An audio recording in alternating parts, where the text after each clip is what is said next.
तुम्ही बघत आहात प्रखर न्यूज. प्रत्येक क्षण, प्रत्येक घडामोड तुमच्या सोबत.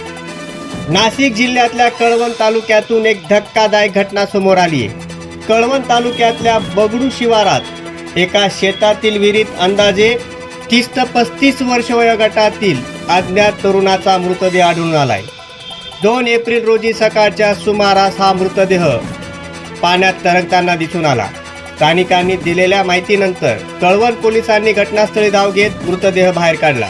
मृत व्यक्तीच्या अंगावर पांढऱ्या रंगाचा बनियान आणि निळ्या रंगाची पॅन्ट असल्याची माहिती मिळते. मृत व्यक्तीची ओळख अद्याप पटली नसून या प्रकरणी कळवण पोलीस ठाण्यात अकस्मात मृत्यूची नोंद करण्यात आलेली आहे.